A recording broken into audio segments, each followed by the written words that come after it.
Oke, kita baca Ibrani 1 ayat 14.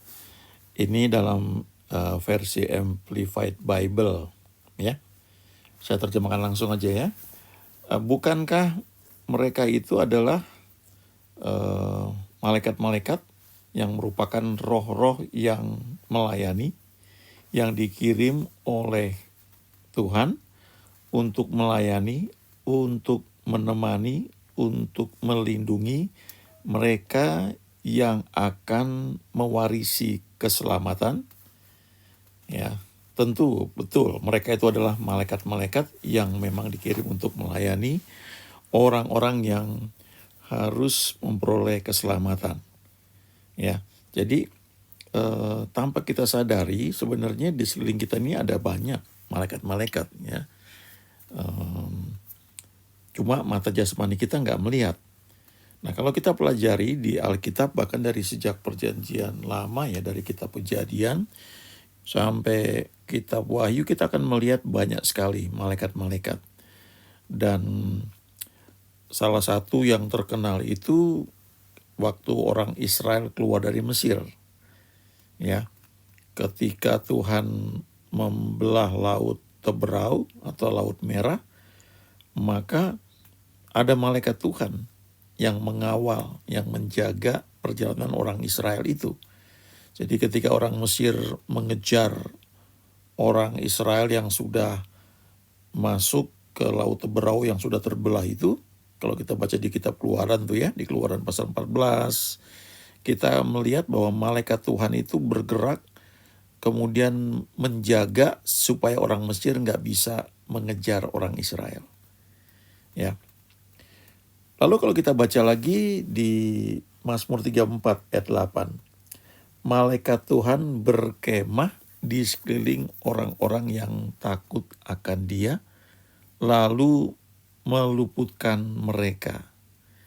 Ya, ini firman Tuhan. Jadi kita orang-orang yang takut akan Tuhan, yang suka memuji menyembah Dia, yang selalu meminta petunjuknya ya dalam setiap tindakan kita, maka ada malaikat-malaikat yang berkemah di sekeliling kita, menjagai kita. Itu sebabnya kita perlu senantiasa membangun hubungan dengan Tuhan sehingga kita berada di tempat yang tepat senantiasa, dan ada malaikat-malaikat Tuhan yang memang menjaga kita, mengawal kita. Nah, beberapa waktu yang lalu saya dapat video yang menarik sekali ya, tentang bagaimana seorang wanita yang baru bercerai dan membawa 2 anak laki-lakinya itu mendapat pertolongan dari Tuhan dengan cara yang ajaib lewat malaikat. Ya, nanti kita bisa lihat ya. Memang ini dalam bahasa Inggris ya, tapi saya coba edit dan buat teksnya dalam bahasa Indonesia supaya kita lebih bisa memahami ya ceritanya seperti apa. Nah, ini menarik sekali karena kalau kita perhatikan nanti kayaknya seperti dongeng ya. Tapi di Alkitab tuh kejadian seperti itu banyak sekali. Dan ternyata bukannya di Alkitab, saya punya beberapa teman yang mengalami ya pertolongan Tuhan lewat malaikat yang menjelma menjadi manusia ya. Nah, ini kita lihat nih ya. The year was 1969. Ivy Olson, a recently divorced and struggling young mother, was moving into a modest one-bedroom apartment with her 2 sons. Money was tight, and Ivy had trouble making ends meet, even with her job in a doctor's office. Her situation became particularly troubling during the holidays. One of the hardest Thanksgivings I ever have had was Thanksgiving after I was divorced. Waking up for Thanksgiving, realizing that nobody had invited us to their home. The only food we had in the home were 3 hot dogs, and it was an overwhelming feeling of what have I gotten into, and how am I going to get out of this? I was down. I really felt despair.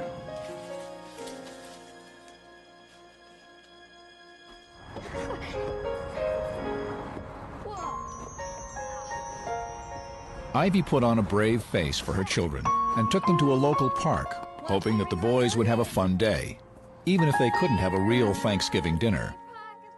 Coming back from our little picnic, though, I can remember the boys saying, "Mom, we're so hungry." And I knew there was absolutely no money, no food, nothing. I don't think I've ever felt so alone as I did coming back, wondering, how are we going to do this? How am I going to do this? But as she started up the stairs to her apartment, something incredible occurred. And this little old lady came out of the bottom apartment, and she says, "Oh, honey." I cooked Thanksgiving dinner for you and the boys. And I'm just looking at her. I'd never seen her before. It was just a complete stranger. Oh, no, we couldn't impose. But the woman was so insistent that they join her for dinner that Ivy couldn't refuse. Okay. Let us... The woman's invitation was a prayer answered. Entering the apartment, Ivy felt immediately at home. And it was all dimly lit, and the kitchen table was just loaded with food, and she was just so incredibly sweet. See, we're gonna have to carve a turkey. Her presence was like electricity. She had a sparkle in her eyes. There was life in her. You know how in the presence of some people you feel so absolutely comfortable? That was what she created that evening for us. Food, yes, lots of it. But for me, and the loneliness that I felt, what she gave to me was unconditional love, and it was just one of the most special evenings that I have ever spent in my whole life. As Ivy and her sons were leaving, the neighbor presented them each with a gift. Thank you so much. But they also left with something they desperately needed. Food, loads of leftovers. I mean, we had food for a week. If you can compare how I started in the morning with that total feeling of despair and loneliness and not good enough, to ending up feeling I'm okay, I'm worthwhile, I'm a good mom, it was a miracle. The unexpected act of kindness had given her a new lease on life. But the next day, Ivy was in for an even bigger surprise. This Thanksgiving was not just a random act of kindness by a thoughtful neighbor. I got all my containers to take them down to my new friend, and went down there and knocked on the door, and there was no answer. And I looked through the windows, and the place was absolutely dark and not one piece of furniture in there. I mean, even today I get goosebumps when I think back on just seeing that empty apartment. And I was like, whoa, something's going on here. Shocked and confused, Ivy immediately contacted the apartment manager. Yeah, what can I do for you? And I go, where's the little old lady that was in that apartment? 15's been vacant for 10, 12 weeks now. And I said to him, no, you don't understand. I had dinner there last night, Thanksgiving dinner. And he gave me this weird look, like maybe I should be in an institution or a hospital. Ivy, are you feeling okay? And I can remember just looking at him, absolutely knowing that a miracle had happened in my life. And I just thanked him, turned around, and walked up those steps to my apartment. Oh, honey, I cooked Thanksgiving dinner for you and the boys. As she returned to her home, Ivy began going over the events of the previous evening in her mind. And suddenly she realized the woman had known personal things about her that she couldn't possibly have known, like her favorite food. Potato salad? And the fact that she worked in a doctor's office. Do you like your job at the doctor's office? Yeah. How'd you know? Oh, I just know. I often wonder why I didn't pick up at the actual dinner that this was an angel. Well, we're gonna have some good food. I think one of the most important things about my dinner with an angel is that out of my 57 years of living on this earth, that 1.5 hours of being loved unconditional has changed my life so drastically. Can you imagine what it would be like if us earth angels gave some of that unconditional love away? It can make a total difference. Thank you so much. Ya, kita lihat ya, ini pesan yang ingin disampaikan juga bahwa kasih itu menutupi, menyembuhkan, dan memulihkan. Ini ada ayatnya ya di surat Yohanes. Love covers. Kasih itu menutupi, ya, menaungi. Kasih itu menyembuhkan, kasih itu memulihkan. Jadi sebenarnya kisah yang tadi itu bukan hanya soal pertolongan yang ajaib ya yang Tuhan berikan lewat malaikat, tetapi juga bicara tentang bagaimana kita ini ya juga bisa bertindak sebagai utusan Tuhan, sebagai malaikat yang di bumi untuk menolong orang lain.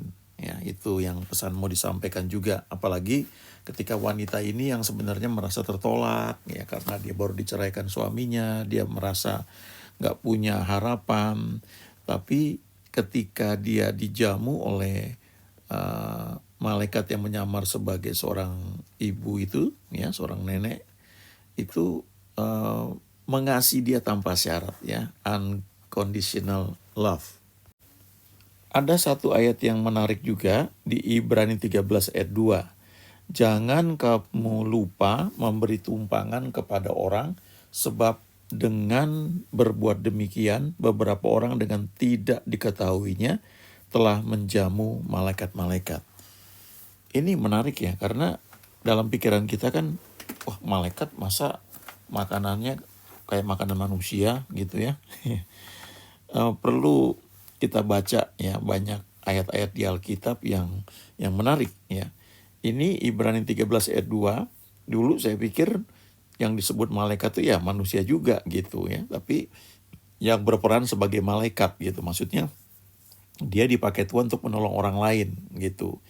Tapi kalau kita baca di kitab Kejadian pasal 19 itu jelas disebutkan ya.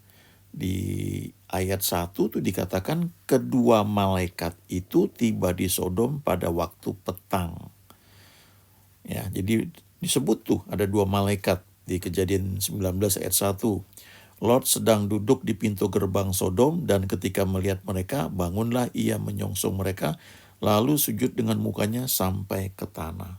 Jadi rupanya Lot ini tahu ini bukan orang sembarangan.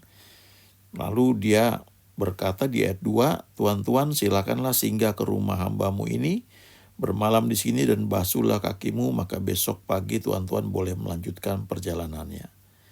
Ya. Lalu kalau baca di ayat 3 ya, akhirnya kedua malaikat ini singgah di rumah Lot, masuk ke dalam rumahnya, kemudian Lot menyediakan hidangan bagi mereka, bagi kedua malaikat ini. Ia membakar roti yang tidak beragi, lalu mereka makan. Ya, jadi di Kejadian 19 itu diceritakan ya malaikat yang datang itu dengan tubuh manusia itu ya dijamu oleh Lot. Ya. Kemudian kalau kita baca lagi ya banyak cerita ya, misalnya kalau yang tadi video tadi kan malaikat yang memberi makanan, ya dipakai oleh Tuhan memberi makanan. Nah kalau kita baca kisah Elia juga seperti itu. Ya. Elia waktu itu setelah dia membantai 400 nabi Baal, kemudian diancam sama Isabel, dia ketakutan, dia lari. Dan waktu dia lari, ya kemudian dia frustasi, dia depresi, dia bilang, aku nggak lebih baik daripada nabi-nabi yang sebelumnya. Ya. Kemudian ketika dia tidur ya dibangunkan oleh malaikat, ada makanan, disuruh makan, dan karena makanan itu dia kuat berjalan ya menghadap Tuhan. Jadi ada memang kisah-kisah di Alkitab bagaimana malaikat itu diutus Tuhan ya untuk melayani, memberi makan ya dalam berbagai bentuk ya. Kadang-kadang kita nggak sadar.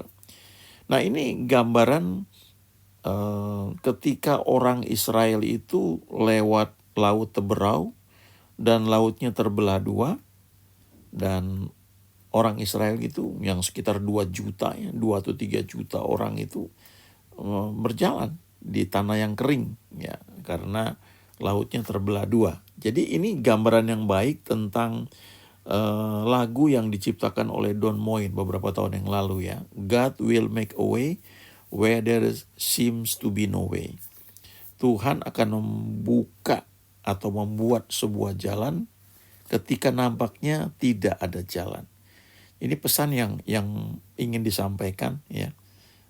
Tidak hanya lewat lagu yang Don Moen ciptakan itu, tapi juga lewat video yang tadi kita lihat, juga lewat kisah-kisah di Alkitab bahwa Tuhan itu bukan hanya bisa, dia mau ya untuk membuat jalan bagi kita saat tidak ada jalan.